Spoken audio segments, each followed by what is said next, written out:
a partir del versículo 4. Anoche leímos hasta el versículo 3.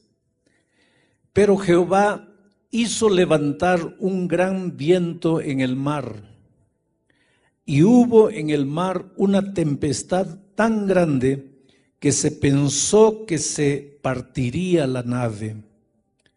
Y los marineros tuvieron miedo, y cada uno clamaba a su Dios, y echaron al mar los enseres que había en la nave para descargarla de ellos. Pero Jonás había bajado al interior de la nave y se había echado a dormir. Y el patrón de la nave se le acercó y le dijo: ¿qué tienes, dormilón? Levántate, clama a tu Dios, quizás Él tendrá compasión de nosotros y no pereceremos. Y dijeron cada uno a su compañero: venid y echemos suertes, para que sepamos por causa de quién nos ha venido este mal. Y echaron suertes, y la suerte cayó sobre Jonás. Entonces le dijeron ellos: decláranos ahora, ¿por qué nos ha venido este mal? ¿Qué oficio tienes? ¿Y de dónde vienes? ¿Cuál es tu tierra? ¿De qué pueblo eres? Y Jonás les respondió: soy hebreo y temo a Jehová, Dios de los cielos, que hizo el mar y la tierra. Y aquellos hombres temieron sobremanera y le dijeron: ¿por qué has hecho esto? Porque ellos sabían que Jonás huía de la presencia de Jehová, pues él se los había declarado. Y le dijeron: ¿qué haremos contigo para que el mar se nos acalme? Porque el mar se iba embraveciendo más y más. Y Jonás les respondió: tomadme y echadme al mar, y el mar se aquietará, porque yo sé que por mi causa ha venido esta gran tempestad sobre vosotros. Y aquellos hombres trabajaron para hacer volver la nave a tierra, mas no pudieron, porque el mar se iba embraveciendo más y más contra ellos. Entonces clamaron a Jehová y dijeron: te rogamos ahora, Jehová, que no perezcamos nosotros por la vida de este hombre, ni pongas sobre nosotros la sangre inocente, porque tú, Jehová, has hecho como has querido. Y tomaron a Jonás y lo echaron al mar, y el mar se aquietó de su furor. Y temieron aquellos hombres a Jehová con gran temor, y ofrecieron sacrificio a Jehová e hicieron votos. Pero Jehová tenía preparado un gran pez que tragase a Jonás, y estuvo Jonás en el vientre del pez 3 días y 3 noches. Vuelvo a leer el versículo 4. Pero Jehová hizo levantar un gran viento en el mar, y hubo en el mar una tempestad tan grande que se pensó que se partiría la nave. Dios tiene un plan maravilloso para todo aquel que un día se encuentra con Jesús. A Abraham, Dios le dijo: sal de tu tierra, de la casa de tus padres, y anda a una tierra que yo te mostraré. Y tú serás una bendición por donde pases. El plan de Dios para sus hijos es que sus hijos sean una bendición por donde pasen. Pero Jonás, en lugar de ser una bendición en el barco, estaba siendo una maldición. ¡Qué tragedia! Un hombre llamado para ser bendición se había vuelto en una maldición. Por donde tú vas, ¿eres una bendición? Como padre, ¿eres una bendición? Como esposo, como esposa, como hijo, ¿eres una bendición? Como empleado eres una bendición. Como patrón eres una bendición. Es interesante. Yo tengo un hijo abogado. Él se casó hace unos 5 años atrás. Y el día de las bodas conocí a otros 2 socios de él en un estudio jurídico que ellos tienen en Brasilia. Y yo los veía a esos 2 socios, también abogados famosos allá, medio dislocados porque no había bebida, no había cigarro, no había baile, no era el ambiente de ellos. Y dejé todo y me fui a la mesa de ellos para hacer sala, ¿no? Para conversar un poco, para que ellos no se sintiesen fuera del ambiente. Y es impresionante lo que ellos me dijeron. Yo les dije, mire, yo les agradezco a ustedes por el apoyo que ustedes le dan a mi hijo. Y uno de ellos me dijo, mire, nosotros no le damos ningún apoyo. Él es un buen profesional, pero una cosa, nosotros 2 tenemos una gratitud profunda por él, porque él tiene algo que nosotros no tenemos. Él tiene fe, él cree. Y cuando a veces nosotros tenemos un caso casi perdido, cuando parece que ya no vamos a lograr nada, lo primero que hacemos es entrar a la sala de él, no para pedirle ideas con relación al trabajo, sino para pedirle que él haga una oración por nosotros, porque hay momentos en que solo Dios puede resolver algunos problemas. Bueno, eso es lo que Dios quiere para ti, que por donde tú vayas seas una bendición.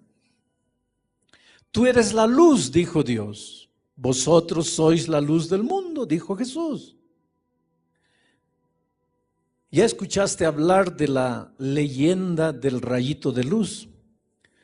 El rayito de luz quería conocer a las tinieblas y un día fue a la mamá y le dijo, mamita, quiero conocer a las tinieblas, ¿dónde puedo encontrar a la oscuridad? La mamá le dijo, mira, anda a ese cuarto, allí está la oscuridad, puertas cerradas, ventanas cerradas, métete por alguna rendijita, allí vas a encontrar a la oscuridad.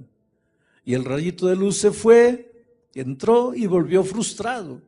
Mamita, entré, pero no había ninguna oscuridad. Entonces la madre le dijo, mira, ándate al centro de la tierra, allá al fondo de la tierra, ahí está la oscuridad. Y el rayito de luz se fue allá y volvió triste. Mamita, tampoco encontré la oscuridad. Y la mamá lo mandaba para aquí, lo mandaba para allá y el rayito de luz volvía y le decía, mamá, no encuentro a la oscuridad. Y la mamá le dijo, mira hijito, nunca vas a encontrar a la oscuridad, porque por donde tú vayas, todo va a quedar iluminado, porque tú eres un rayo de luz. Oh querido, tú eres un rayo de luz. Tú naciste para ser una bendición. Mucha gente se queja y dice así, esta vida es un infierno, esta vida es injusta, nadie me ama, nadie me quiere, nadie me acepta, todo el mundo me trata mal. Pero yo quiero darte una noticia que no sé si te va a gustar.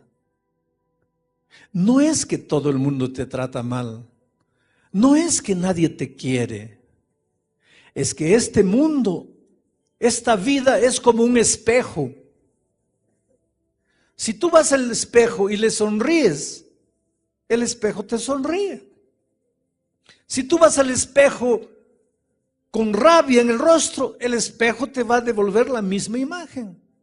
Si tú lloras delante del espejo, el espejo te va a devolver la imagen de alguien llorando. El problema es que tú andas con el rostro fruncido, andas quejándote de la vida, miras a las personas y nadie te gusta, vives criticando, mirando los defectos de las personas, pero quieres que te acepten. Quieres que todos se traten bien. Querido, trata bien a las personas. Ama a las personas. Acéptalas como son. Tú no vas a cambiar la personalidad de los seres humanos. Pero ese es muy hablador, acéptalo así hablador. Ese es muy callado, acéptalo callado. Ese es muy triste, acéptalo triste. Ese es muy nostálgico, acéptalo nostálgico. Porque cuando tú aceptes a las personas como son, las personas te van a aceptar a ti como tú eres. El problema es que nosotros queremos que las personas sean de la manera que nosotros queremos que sean. Pero si las personas cobran eso también de nosotros, ¿a dónde vamos? Jonás había nacido para ser una bendición, pero estaba haciendo una maldición. Y no estaba haciendo una maldición solo para la gente que estaba en el barco, estaba haciendo una maldición para sí mismo. Al escaparse de Dios, Jonás había perdido 4 cosas maravillosas. Y cada vez que tú no quieres compromiso con Dios, cada vez que tú corres de Dios, cada vez que tú te limitas a acompañar a Dios de lejos, pero no te acercas, no te comprometes, no te relacionas. Ahora mira, en los tiempos de Cristo, multitudes seguían a Jesucristo. ¿Cuántos comieron del pan en el milagro de la multiplicación de los panes y peces? Por lo menos unas 15,000 personas. Cuando crucificaron a Jesucristo, ¿dónde estaban esas 15,000 personas que comieron el pan que Jesús multiplicó? Es que eran personas que seguían a Jesús así de lejos, sin compromiso. Está distribuyendo pan, llego cerca. Está curando, voy allá. Está dando alguna bendición, corro, pero no quiero compromiso. Un paso siempre atrás.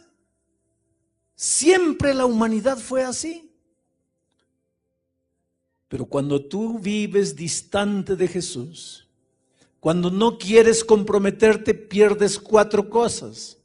Las 4 cosas que Jonás había perdido cuando decidió alejarse de Dios. En primer lugar, Jonás perdió su capacidad de orar. Perdió su capacidad de orar. ¿Recuerdas cuando leí el texto? Cuando la tormenta apareció, cuando el problema apareció, dice que cada uno de los marineros oraba a un Dios diferente. Cada uno tenía su Dios y cada uno clamaba a Dios. Yo creo que el jefe de los marineros convocó a una noche de oración especial, una reunión especial de oración para que Dios calme la tempestad. Y cada uno oraba a un Dios extraño. Ahora, la única persona que conocía al Dios verdadero, creador de los cielos y la tierra, dormía. Jonás, en la historia, es el primer cristiano que se durmió en una reunión de oración. Se bajó allá abajo y se echó a dormir. Si tú me haces una pregunta esta tarde, pastor, ¿cómo sé que me estoy alejando de Dios? Yo te respondo, cuando empiezas a perder tu capacidad de orar, cuando empiezas a orar poco, te estás alejando de Dios. Pero pastor, si el sábado estuve en la iglesia, no importa. Pero pastor, si yo soy anciano, no importa. Pero pastor, si yo pasé la lección de la escuela sabática, no importa. El hecho de que vienes a la iglesia no mide tu comunión con Dios. El hecho de que tienes un cargo en la iglesia no mide tu comunión con Dios. Lo que mide tu comunión con Dios es tu capacidad de orar.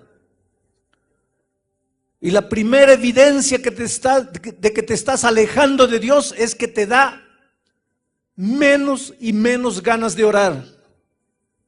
Y cuando tú no oras puedes estar en la iglesia, pero estás solo en la vida.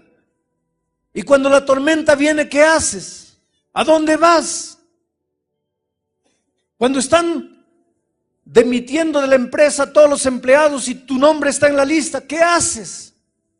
Cuando tu hogar se está destruyendo, ¿qué haces? Cuando estás adeudado o endeudado hasta el cuello, ¿qué haces? Porque si tú no estás orando, estás lejos de Dios. La única manera de saber que estás con Dios es si todos los días estás pasando tiempo en oración, abriendo tu corazón y dependiendo de Dios. Pero Jonás había perdido su capacidad de orar.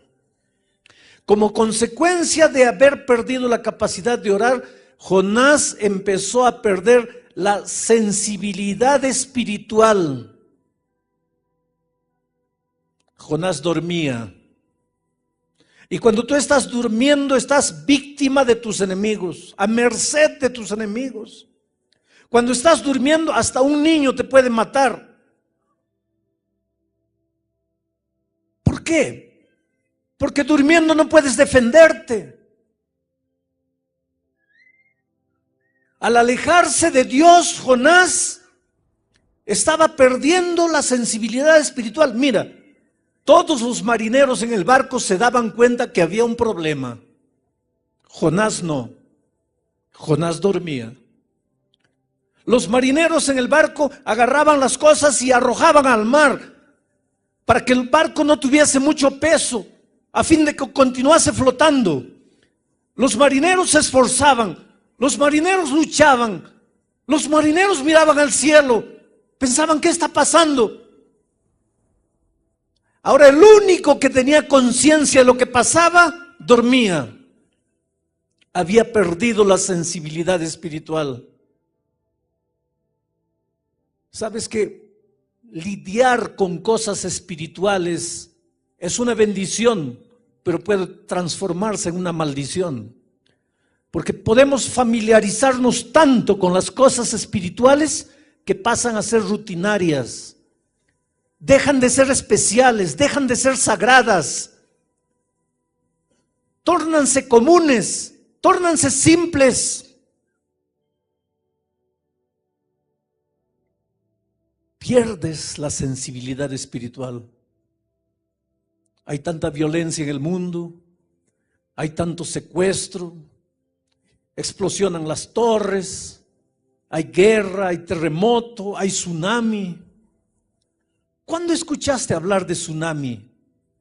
A no ser de estos últimos años. 10 años atrás, ¿sabías lo que era tsunami? Hoy día, ¿alguien no sabe lo que es tsunami? Todo el mundo. Quiere decir, algo está sucediendo en nuestro mundo. Algo está pasando. Y hay mucha gente que no conoce a Dios, que no conoce la palabra de Dios, pero se pregunta, ¿qué está pasando? Y muchos que están en la iglesia duermen, no se dan cuenta, están perdiendo la sensibilidad espiritual. Al perder su capacidad de orar, Jonás pierde su sensibilidad espiritual. Y al perder la sensibilidad espiritual, Jonás pierde su capacidad de oír la voz de Dios. Se endurece, se adormece y duerme. Y querido, ay de ti y de mí si un día perdemos la capacidad de escuchar la voz de Dios. ¿Cómo Dios habla a tu corazón? A través de la conciencia, que saca sus conclusiones de la palabra de Dios.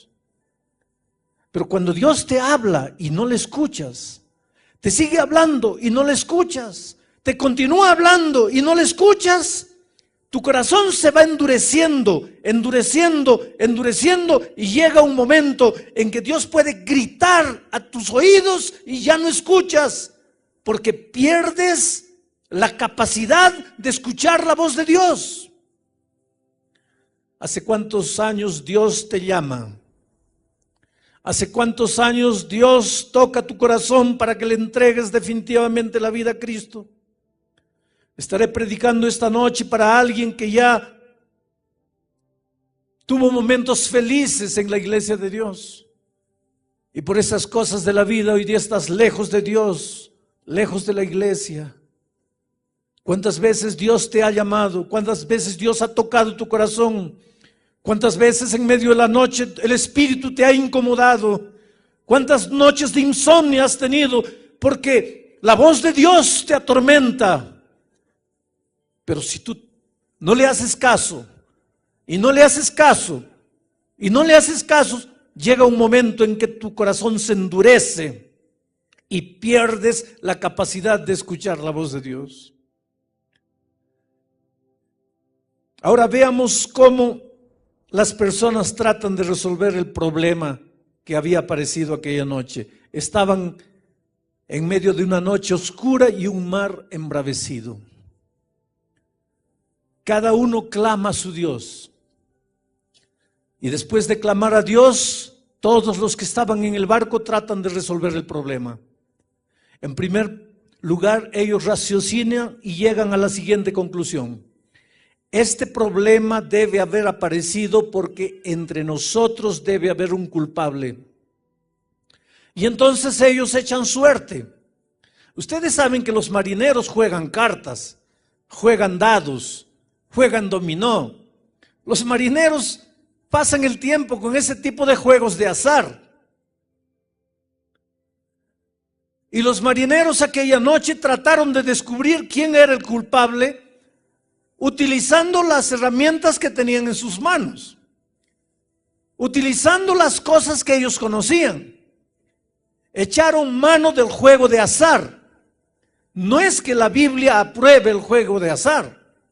Lo que la Biblia está mostrando es que cuando el ser humano está en problemas, trata de resolver sus problemas con lo que tiene en la mano. Ni que para eso tenga que entrar en la tradición humana que no tiene base científica ninguna. Ponte a pensar en nuestros días. La humanidad inconscientemente sabe que este barco está en peligro. La humanidad inconscientemente sabe que la embarcación llamada tierra está corriendo peligro.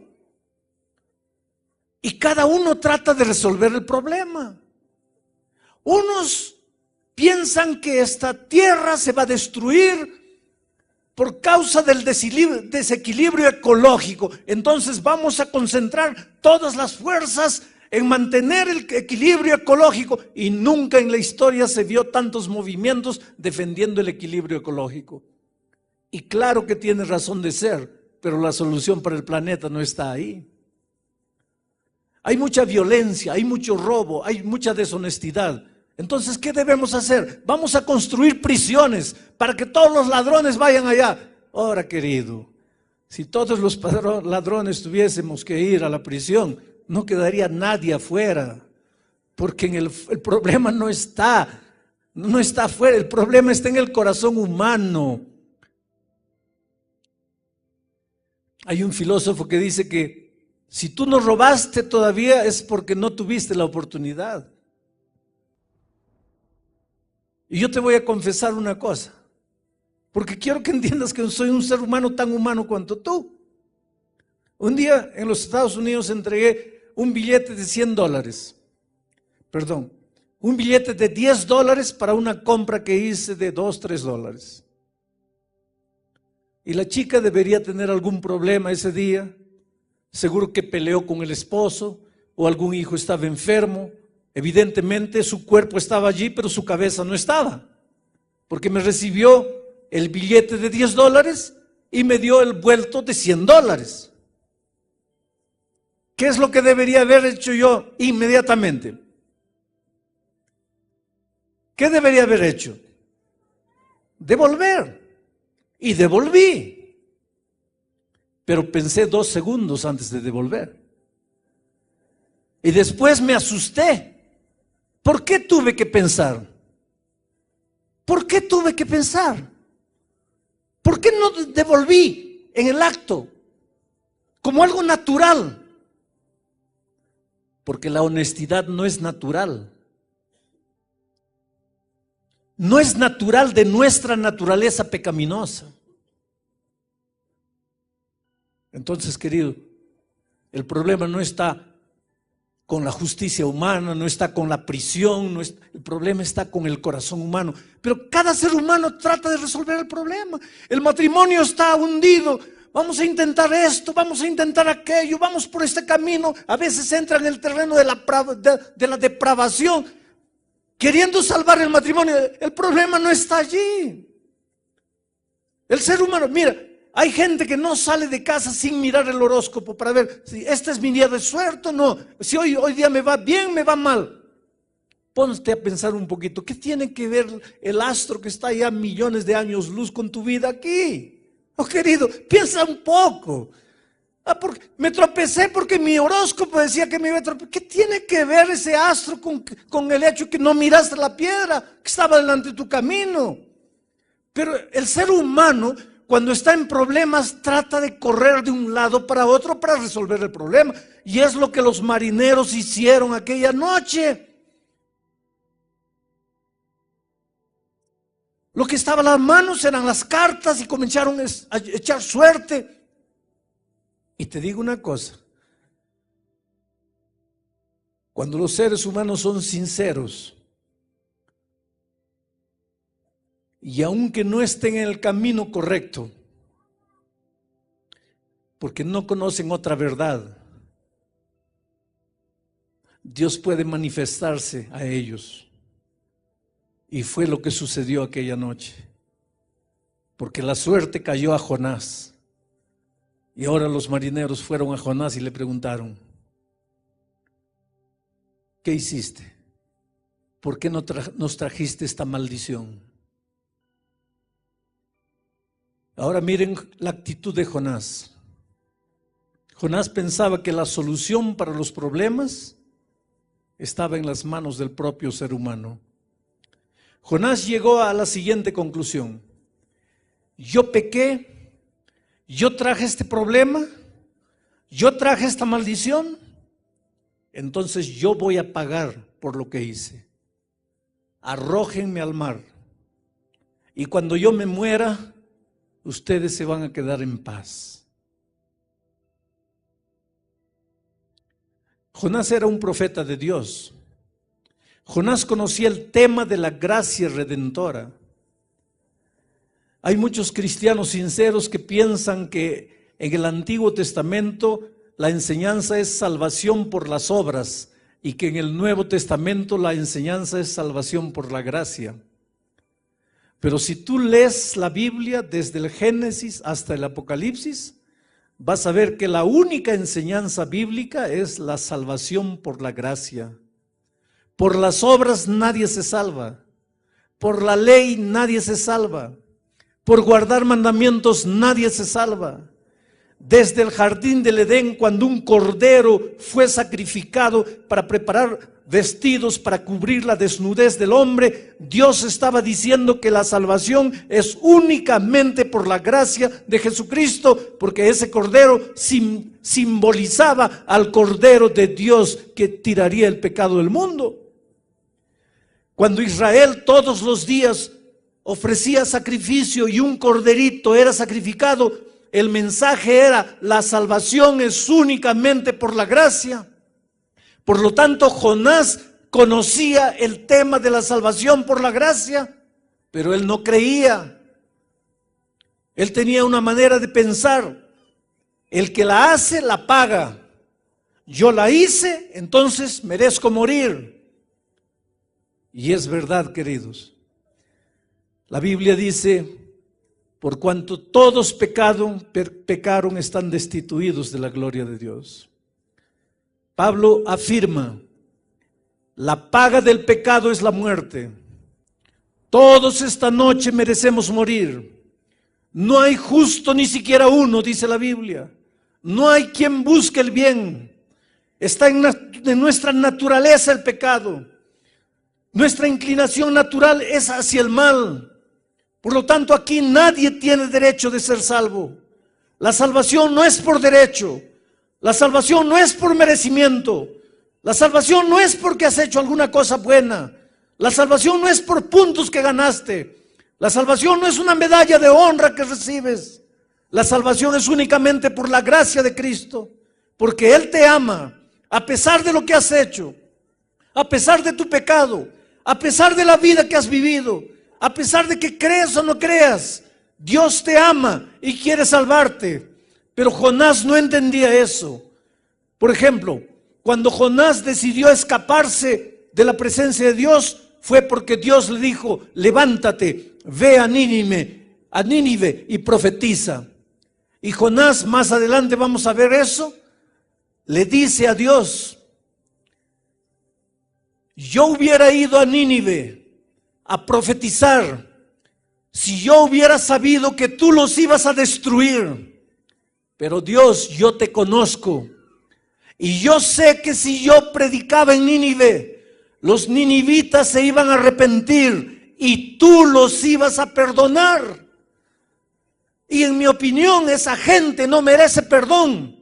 Por lo tanto, yo me escapé. Yo no fui a Nínive porque tú no ibas a cumplir con tu palabra. Y ahora, cuando Jonás le dijo a los marineros: arrójenme al mar, y los marineros lo arrojaron al mar, yo imagino la escena, déjenme imaginar. Jonás dando vuelta en el agua antes de hundirse. Las ondas como un remolino tratando de hundirlo. Y Jonás ya solo con la cabeza para afuera, mirando al cielo y diciéndole a Dios: ¿está viendo, Señor? Es así que se trata al pecador. Pecó, murió. Pero los ninivitas pecaron y yo sé que tú los ibas a perdonar. Entonces yo te estoy dando una clase de teología. Yo te estoy dando una lección de salvación. Es así que se trata al pecador. Oh, querido, es realmente así que se trata al pecador. Pero no es así que Dios trata al pecador. Porque si Dios te tratase como tú mereces, ¿dónde estarías tú? Si Dios me tratase a mí como yo merezco, ¿dónde estaría yo? Los marineros clamaron a Dios antes de arrojar a Jonás y le dijeron: Señor, no queremos morir por causa de la vida de un inocente. ¿Inocente? ¿Jonás era inocente? Jonás murió, o posiblemente moriría, pero no estaba muriendo por los marineros. Los marineros eran los inocentes. Jonás estaba muriendo por su propia culpa. Diferente de Jesús, que cuando murió en la cruz del Calvario, no estaba muriendo por él, porque Jesús sí era inocente. Él sí estaba muriendo por los pecadores. Él estaba muriendo por mí. Por eso, toda la eternidad no será suficiente para que yo pueda agradecer el amor maravilloso de Jesucristo. Y Jonás desapareció en las aguas. Todo el mundo pensó que había muerto. Y ahora entro a la parte final del texto de esta noche. El último versículo del capítulo 1 dice así: pero Jehová tenía preparado un gran pez. El problema del pecado a Dios no lo agarró por sorpresa. Desde la eternidad Dios ya tenía el plan de salvación preparado. Dios había preparado un gran pez. Ese pez recibiría a Jonás, lo sacaría de las profundidades del mar, lo llevaría a la playa y lo dejaría salvo allí. Tú y yo somos Jonás, por nuestros pensamientos, por nuestros sentimientos, por nuestras actitudes. Nosotros merecemos el fondo del mar, el fondo del pecado, el fondo de la muerte. Pero así como Dios tenía preparado un gran pez para salvar a Jonás, en el maravilloso plan de salvación, Dios tenía preparado una cruz. Y en esa cruz murió Jesucristo.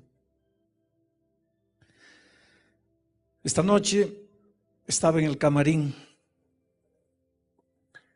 y hay una señora llamada Verónica que todas las noches cuando llego me recibe en el camarín con todo cariño, tiene un agua caliente, trata de hacer mi estada en el camarín lo más confortable.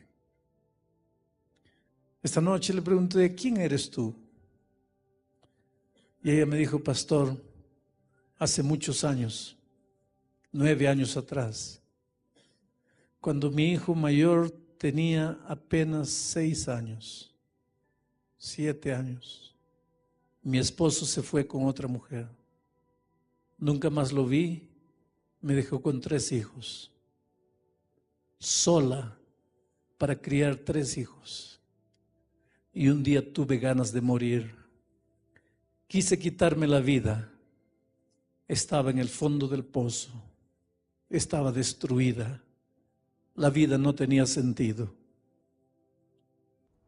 Y Dios me extendió la mano y me sacó del fondo del pozo.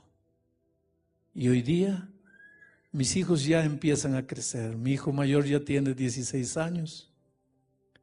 Y yo estoy aquí, amando a Jesús con todo mi corazón, tratando de servir a Dios y de hacer lo mejor para Él.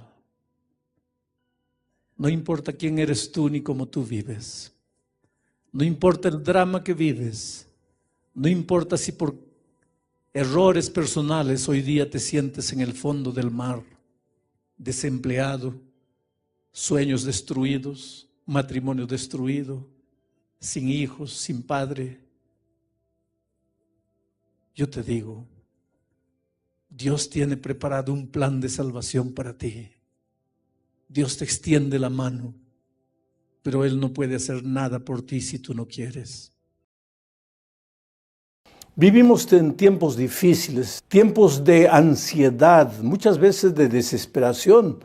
Hay gente que ha perdido el empleo, hay gente que ha perdido un ser querido, ha perdido dinero, los restaurantes están cerrando, los hoteles están cerrando, empresas de mediano, de pequeño porte están fracasando y pues la gente no es feliz, la gente vive ansiosa, muchos se preguntan qué pasa. Lo que está sucediendo no es normal, algo extraño, algo fuera de control está sucediendo. Qué bueno que vamos a abrir la palabra de Dios durante esta semana para ver qué es lo que hay por detrás de toda esta historia. Bueno, el texto para hoy está en el capítulo 1 del libro de Éxodo, versículos 8 al 14. Quiero decirles que todas las noches estudiaremos temas del Éxodo, desde cuando Israel salió de la tierra de esclavitud de Egipto hacia la tierra prometida. Milagros, historias maravillosas en las cuales Dios intervino para ayudar a su pueblo cuando los seres humanos literalmente pensaban que todo estaba perdido. Ahora quiero decirles que las historias bíblicas no están en la Biblia simplemente por estar. Las historias bíblicas están ahí para enseñarnos lecciones hoy. Israel vivía oprimido del poder de Egipto. Hoy día nosotros vivimos oprimido del poder del mal, injusticia, violencia. Las cosas no salen como queremos. A veces luchamos, nos esforzamos, levantamos de madrugada, nos acostamos en la noche, trabajamos con honestidad, derramamos sudor y sin embargo los sueños no se realizan. Parece que viviéramos en un país injusto, en un mundo donde las cosas están de cabeza para abajo. Por eso, al leer las historias y los milagros que Dios hizo con el pueblo de Israel en el pasado, podemos aprender lo que Dios es capaz de hacer en nuestra vida hoy, en nuestros días. Vamos al texto. Ustedes van a poder leer en la tela a medida que voy leyendo el texto. Éxodo capítulo 1, versículos 8 al 14. Empieza diciendo así: Entre tanto se levantó sobre Egipto un nuevo rey que no conocía a José y dijo a su pueblo. Se levantó un nuevo rey. Eso quiere decir que los tiempos pasan. Los tiempos no son eternos. Los reyes no son eternos, los gobiernos no son eternos. Y lógicamente las circunstancias tampoco son eternas. En el caso de Israel, se levantó un nuevo rey que ya no conocía a José y al pueblo de Israel. Porque ustedes saben la historia bíblica, no voy a leer toda la historia, pero José, sus hermanos, su padre, toda su familia se trasladaron a Egipto por causa de una sequía que había asolado la tierra donde ellos vivían. En Egipto fueron bien recibidos. José era una especie de ministro de economía del país. Él reveló al faraón que vendrían tiempos de hambruna, de sequía, y el faraón le encomendó a él el trabajo de preparar silos, preparar depósitos donde almacenar trigo para los tiempos de hambruna, y los tiempos peligrosos llegaron, y Josué era considerado un hombre importante en el país de Egipto. Entonces José mandó llevar a toda su familia para Egipto, y era bien considerado, el pueblo de Israel era bien considerado en los tiempos de ese faraón. Pero dice el texto bíblico que aquí surgió un nuevo rey, porque los tiempos cambian, querido. El hecho de que hoy estás bien empleado, hay pan en tu mesa, la familia está unida, tienes salud, tienes vida, no quiere decir que siempre va a ser así, porque los tiempos cambian. Este texto nos enseña la lección de que los tiempos cambian, aparecen nuevos reyes, aparecen nuevas circunstancias. Mañana puede ser que las cosas no estén tan bien como estén hoy. Y si por otro lado, en este momento estás sintiéndote mal, estás sin empleo, sin dinero, sin familia, las cosas están mal para ti, no te desesperes, porque los tiempos cambian. No solo cambian para mal, cambian para bien también. Tú sabes que la noche, por más oscura, por más fría, por más tenebrosa que parezca la noche, dura solamente 12 horas. Después sale el sol de un nuevo día. Alégrate, querido, no te desesperes. Si tú crees en Dios, si tú confías en Dios, por más que en este momento las cosas no estén bien para ti, va a salir el sol de un nuevo día. Bueno, el texto bíblico dice que se levantó un nuevo rey que ya no conocía a José. Porque infelizmente en este mundo vivimos bajo esas circunstancias.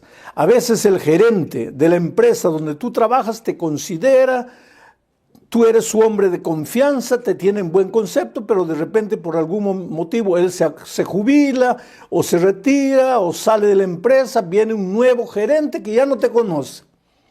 Y no te da la oportunidad de demostrar que vales, sino que te comienza a colocar dificultades en el camino, y muchas veces tú te sientes con ganas de renunciar, de salir de la empresa, porque en esta vida esa es una realidad. Infelizmente alguien ayuda al que conoce, al que no conoce no lo ayuda, no le da la oportunidad de probar que vale. Este es el mundo en que vivimos.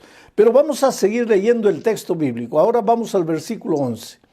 Entonces, ese rey nuevo que subió le dijo a su pueblo, miren lo que le dijo: he aquí el pueblo de los hijos de Israel es mayor y más fuerte que nosotros. He aquí el pueblo de Israel es mayor y más fuerte que nosotros. El pueblo de Israel era el pueblo de Dios, querido.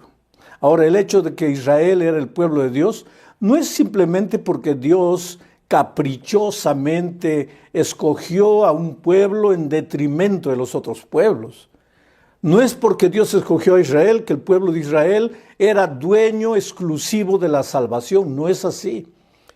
Dios escogió al pueblo de Israel para ser un instrumento a través del cual Él pudiese alcanzar a todas las naciones del mundo.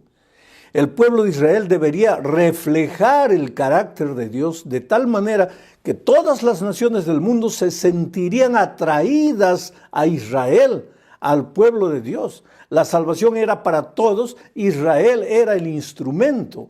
Dios había escogido a Israel, por eso Israel era una nación próspera. Y lo que te digo es que si tú eres un hijo de Dios, El plan de Dios para ti no es que seas un hombre derrotado, una mujer derrotada. No es que tengas un hogar destruido por los conflictos de esta vida.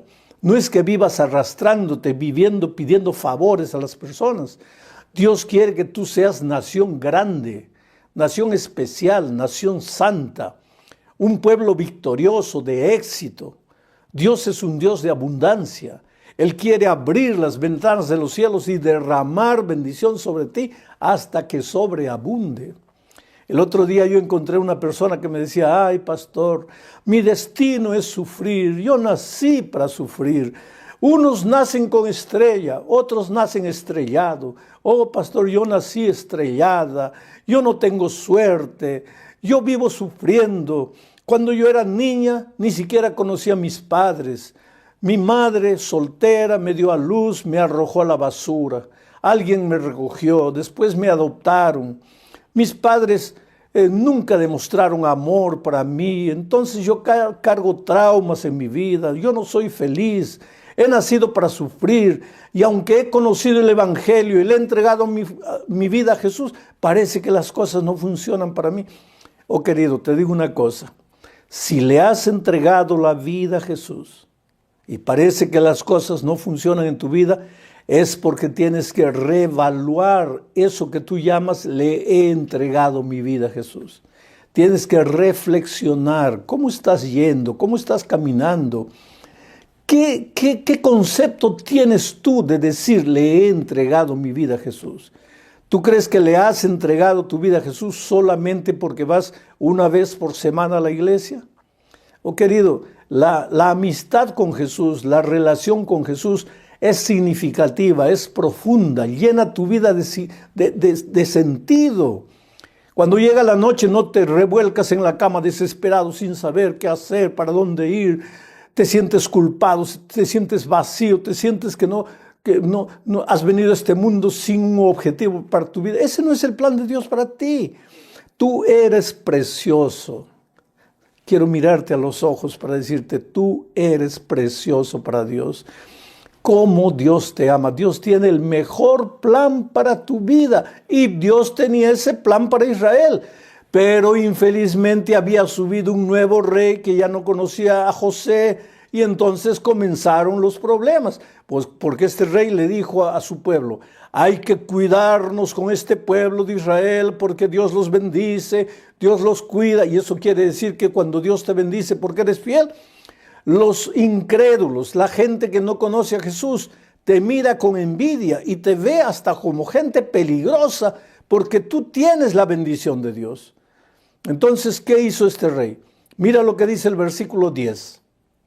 Ahora pues, seamos sabios. Interesante raciocinio del rey. Seamos sabios, le dice a su pueblo. ¿Para qué? Para con el pueblo de Israel, para que no se multiplique. Y acontezca que viniendo guerra, Él también se una a nuestros enemigos y pelee contra nosotros y se vaya de la tierra. Seamos sabios. Vamos a destruir a este pueblo de Israel. No vamos a dejar que crezcan, que progresen, que se multipliquen, porque son un pueblo peligroso. Ah, querido, es que los hijos de Dios son temidos. Porque a veces cuanto más te persiguen y más te golpean, más Dios te bendice y más prosperas. Y ellos no saben qué hacer. En realidad no son ellos los incrédulos. Es el diablo que trabaja por ellos. Es el diablo que se mete en el corazón y les dice, ahora mira, oprímelos, persíguelos, porque tú no te sientas triste cuando no eres bien visto en la universidad por causa de tu fe. No te sientas triste cuando no eres visto en tu familia por causa de tu fe. Porque las personas son interesantes. El otro día yo conocí un joven que estaba en las drogas, había aprendido a beber en la casa de los padres, porque los padres pues todo es borrachera, hay cumpleaños, borrachera, Día de las Madres, borrachera, Navidad, borrachera, borrachera, borrachera. Y el muchachito con 11, 12 años, porque así a veces son los seres humanos, no tienen capacidad de educar a los hijos. Tú eres macho, tú eres mi hijo hombre, tú tienes que aprender a beber. Y le daban tequila cuando el pobrecito tenía apenas 10, 11 años. Entonces cuando llegó a la adolescencia ya era un borracho, ya era un alcohólico. Después se rebeló contra los padres, abandonó la casa, se metió en las drogas, vivió en la promiscuidad. Y un día se encontró con el Señor Jesucristo. Y bendito el día que Jesús llega a tu vida. Bendito el día que tú te dejas encontrar por Jesucristo, porque ese día cambia todo. Jesús entró a la vida de este muchacho, él cambió de la vida, volvió a la casa, mira, volvió a la casa, ahora ya no bebía, ya no usaba drogas, porque si tú le entregas a la vida a Jesús, pues vas a tener en cuenta que tu cuerpo es templo del Espíritu Santo. Y si tu cuerpo es para adorar a Dios, tienes que mantener tu cuerpo limpio, sano, limpio de vicios, limpio de cosas nocivas que arruinan tu salud.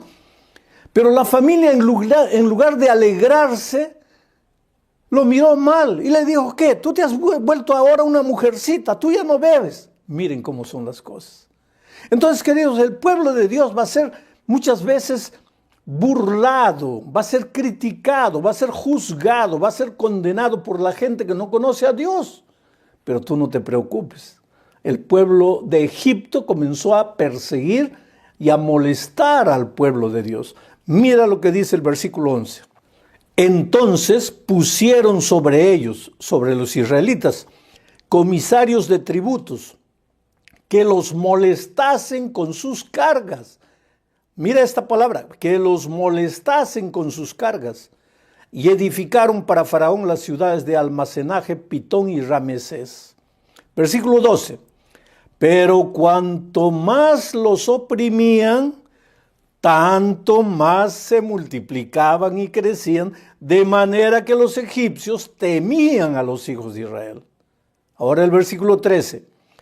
Y los egipcios hicieron servir a los hijos de Israel con dureza. Y finalmente el versículo 14. Y amargaron su vida con dura servidumbre en hacer barro y ladrillo, y en toda labor del campo, y en todo su servicio, al cual los obligaban con rigor. Oh, querido, los obligaban con rigor. Ahora, hacer ladrillos de barro, construir edificios, eso no es vergonzoso. No tengas vergüenza de hacer cualquier tipo de trabajo. Yo te digo una cosa, ningún tipo de trabajo es vergonzoso. Barrer la calle, recoger la basura, recoger papeles, nada es vergonzoso. Todo, el trabajo, cualquier tipo de trabajo dignifica al ser humano. El problema no es el trabajo que los israelitas hacían. El problema era la manera como los hacían trabajar, con dureza, con rigor, con espíritu de explotación, con espíritu de abuso. Los humillaban, los masacraban, los subyugaban, los pisoteaban. ¿Para qué? Para exterminar al pueblo de Israel. Pero ¿qué dice el texto bíblico? Cuanto más lo oprimían, el pueblo más se despertaba, el pueblo más éxito tenía, Dios más lo bendecía. Trabajaban, porque recibían cuotas de trabajo, luchaban, cumplían. Entonces los egipcios decían, cumplieron, entonces mañana les damos el doble. Y pasado le damos el doble. Estaban masacrando al pueblo de Israel. Ahora yo quiero decirles que Egipto es un símbolo del diablo. Egipto, el poder opresor de Egipto es un símbolo del poder opresor del diablo. Oh querido, así como Dios te ama, yo digo que tú eres la cosa más linda que Dios tiene en la vida, pero al mismo tiempo el diablo tiene rabia de ti. El diablo quiere destruirte y ese destruirte destruye tu familia. Por eso es que muchos matrimonios terminan en el divorcio. Destruye la vida de tus hijos. Por eso que tus hijos están metidos en las drogas, en la miseria de esta vida.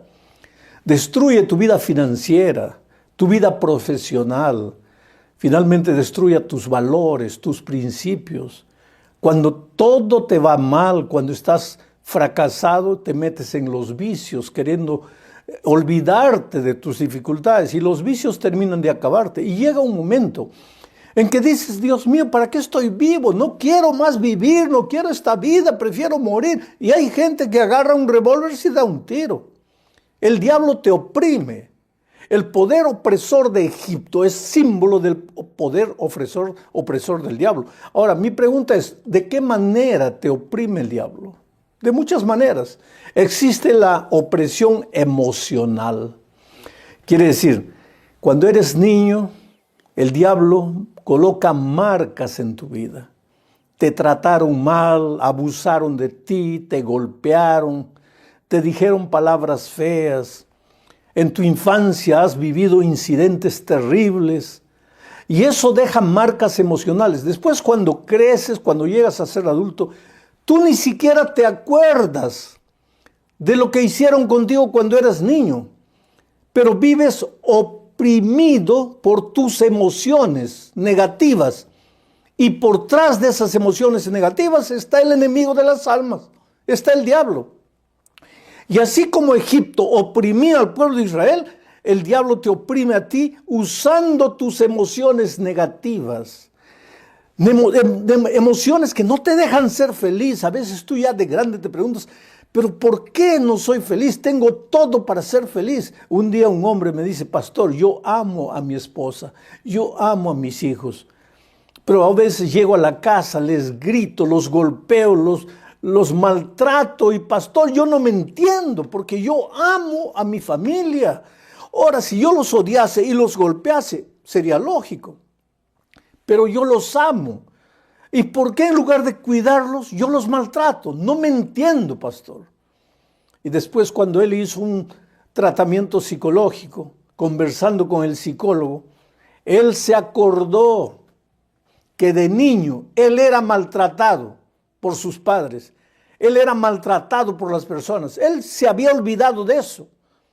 Pero de grande, esas heridas emocionales salían a flote. Y ahora él era un pobre oprimido de sus emociones o esclavo de sus emociones. Nuestras emociones son traicioneras. Por eso Jeremías dice, misterioso es el corazón humano y perverso. ¿Quién lo conocerá? Y por eso Salomón dice, hay camino que al hombre le parece derecho, pero su fin es la muerte. Tus emociones están distorcidas. ¿Por qué? Una joven que hace poco estuve conversando, los papás, ella está de novia y se va a casar. Los papás le dicen llorando, hija, no te cases. Ese hombre no es un buen hombre, no vas a ser feliz. Los hermanos le dicen lo mismo, los amigos le dicen lo mismo, sus profesores le dicen lo mismo, los hermanos en la iglesia le dicen lo mismo, el pastor le dice lo mismo. Y ella quiere casarse. ¿Y sabes cuál es el argumento? Yo lo amo. Pero es que el amor construye, el amor nunca destruye. Yo le dije, hija, pero tú no te has puesto a pensar que tal vez parece que todos están equivocados, tú eres la única que tiene la razón. ¿Por qué no has pensado que tal vez ellos están ciertos y tú estás equivocada? ¿Y sabes lo que me dijo? Pues pastor, si yo estoy equivocada, si mis emociones me están traicionando, pues yo me separo. Si el casamiento no funciona, me separo. Oh, querido, quiere decir que hoy día ella ya está llegando al matrimonio, no para estar casada por el resto de la vida, sino que si no funciona, se separa. Emociones. Nuestras emociones nos esclavizan. Brota el odio, brota el rencor en nuestro corazón por una persona. Esa persona a la cual odiamos ni se importa con nosotros. Y nosotros de día y de noche estamos rumiando el odio, el rencor. Esa persona que nos hizo mal está feliz de la vida. Y nosotros aquí sufriendo y matándonos con nuestro propio rencor. Porque el rencor es como un veneno que vas tomando y no afecta al que te hizo daño, te afecta solo a ti. Entonces, hasta por amor a ti mismo, perdona a tus enemigos. Pero pastor, es que no puedo, es que lo que me han hecho es terrible, no puedo. ¿Y sabes por qué no puedes? Porque vives oprimido, esclavo de tus emociones. Y así como Dios libertó a Egipto del poder a Israel del poder opresor de Egipto, te puede libertar a ti también del poder opresor de tus emociones. ¿De qué otra manera el diablo te esclaviza? A través de la opresión financiera. Una señora en los Estados Unidos me decía: pastor, me pueden acusar de lo que sea, menos de ser ociosa, porque yo trabajo en 2 empleos. Salgo de uno, entro al otro. Salgo de la casa a las 5 de la mañana. Vuelvo a la casa a las 10 de la noche. Esa es mi vida. Gano relativamente bien. $70,000 en los Estados Unidos por año es un buen sueldo. No es para quedarse rico, pero no es para pasar necesidades. Pero esta señora me decía: pero pastor, no entiendo. El dinero parece que se escapa de mis dedos como arena, se me va como agua. No me dura nada, para nada. Vivo endeudada, debo a una tarjeta de crédito, a la otra tarjeta de crédito, debo a una persona, debo a la otra persona. Es que es una pobre mujer oprimida financieramente. El diablo te oprime a través de las finanzas. ¿Por qué? Desorganiza tu mundo interior y entonces tú no eres equilibrado en la administración de tu dinero. Y si te endeudas porque ganas solamente una cantidad de pesos por mes, si ganases 10 veces más, te vas a endeudar 10 veces más. ¿Por qué? Porque tu herida está abierta adentro. Eres desequilibrado financieramente. Y el remedio para eso, solamente el Señor Jesucristo. ¿Qué otro tipo de opresión? La opresión mental. Alguien ha colocado en tu mente desde niño: no vales para nada, eres un burro, eres un bruto, no aprendes nada, siempre vas a ser un derrotado, vas a ser un fracasado. Mis otros hijos sí son inteligentes, tú eres un tonto. Y cuando creces, tú ya no te acuerdas de eso. Pero aquí adentro han sembrado esa idea de que tú no vales para nada, tú no sirves para nada. Inconscientemente tú te sientes sin valor. Ya buscas un empleo pensando que no sirves. Ya tocas una puerta pidiendo una oportunidad sintiendo que no vales para nada. Y no te puedes libertar de eso, porque es un poder más fuerte que el tuyo. Por más que te repitas frases bonitas, humanistas, por más que quieras sacar la energía interior dentro de ti, no hay ninguna energía, solo hay un vacío de derrota, de fracaso. Necesitas del Señor Jesucristo en tu vida. Porque así como Dios libertó a Israel del poder opresor de Egipto, te puede libertar a ti del poder opresor de las finanzas. ¿Qué otra opresión? La opresión circunstancial. Circunstancias que te rodean, circunstancias difíciles. Pero te digo una cosa, no hay circunstancia difícil. Hay hombres y mujeres de poca fe, porque para el que cree, todo es posible. Si tú realmente crees en el Señor Jesucristo, si tú confías en Él, cuando tú te arrodillas y conversas con Dios, después que te levantas de tus rodillas, tú ya no eres cualquier hombre, tú eres un gigante. Ya no eres cualquier mujer, eres una gigante. Y que vengan las circunstancias que vengan, tú enfrentas todo, tú derrotas todo. No hay enemigo capaz de derrotarte, porque tú vas para adelante en el nombre de Dios. ¿Quieres un ejemplo? Pedro y sus discípulos, sus compañeros discípulos, estaban una noche en el mar de Galilea. Noche oscura, tempestad, vientos fuertes, olas gigantescas. Ellos sentían que iban a morir. Las circunstancias eran opresoras. Circunstancias adversas, y ellos con miedo, pensando: vamos a morir, estamos perdidos. ¿Dónde está Jesús? Y de repente Jesús aparece. Y cuando Él aparece, les dice: yo soy, no tengáis miedo, porque ellos eran presos, esclavos del temor, del miedo, de las circunstancias. Ahora, cuando Jesús apareció, Pedro le dice: si eres tú, mándame también que yo camine por sobre las aguas. Y Jesús le dice: ven. Y ese Pedro, que un minuto atrás estaba pensando, voy a morir, me voy a ahogar, ya no puedo, ya no tengo fuerzas, estoy perdido, ya se acabó todo para mí. Ahora, en el nombre de Jesús, levantó la cabeza, sacó el pie del bote, pisó en el agua, después el otro pie, y fue andando en medio de las ondas, de las circunstancias, de los truenos, de los relámpagos, de la lluvia, porque, querido, nada puede derrotar al que deposita su confianza en Dios. Que venga lo que venga, que vengan enemigos, que venga pandemia, que venga crisis financiera. Tú en esta vida no estás solo, tú tienes un Dios todopoderoso que no conoce derrota. No hay nada que te pueda derrotar, no hay nada que te pueda acabar en esta vida. Yo quiero contarte ahora la historia de Guadalupe Pietra. Guadalupe Pietra nació en la iglesia, pero nunca se bautizó. Sus padres eran miembros de iglesia.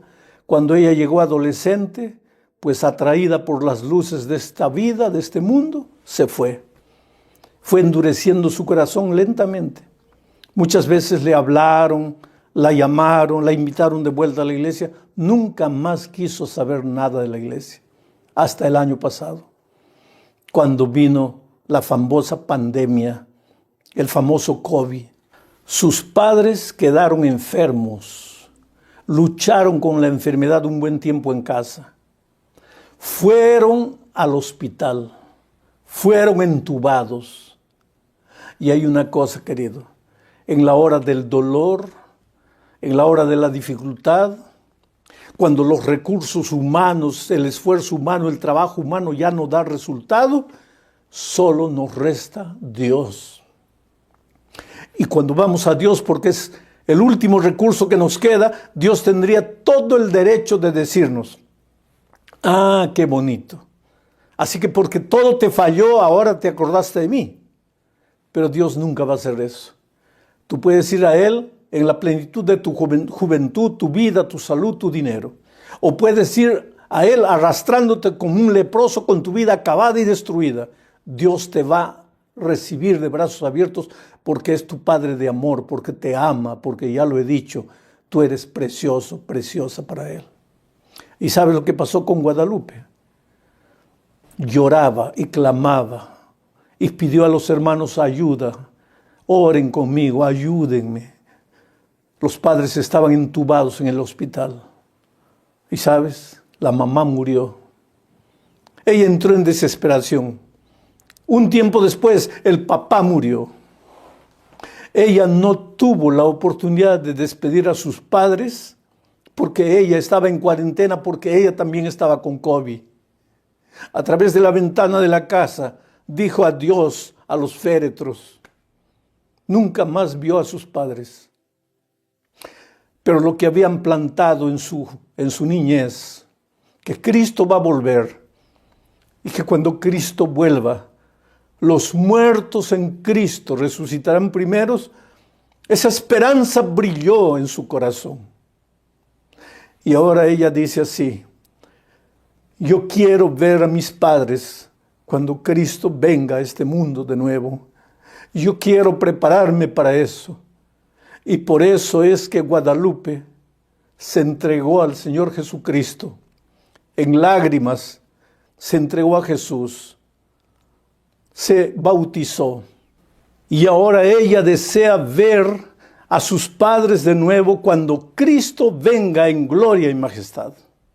Ahora es miembro activo de la iglesia, directora de los niños, profesora de los niños en la escuela sabática.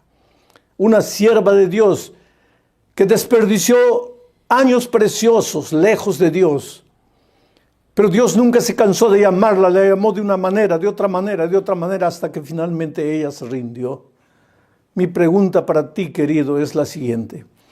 ¿Qué estás esperando tú para rendirte a Jesús? ¿Qué estás esperando para entregarte a Jesús? Hoy es el día de buena nueva. Todo lo que estamos viendo nos anuncia que estamos viviendo tiempos peligrosos.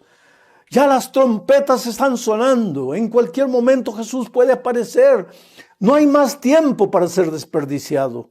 Pero dile, yo no quiero más vivir oprimido por el poder esclavizador del enemigo.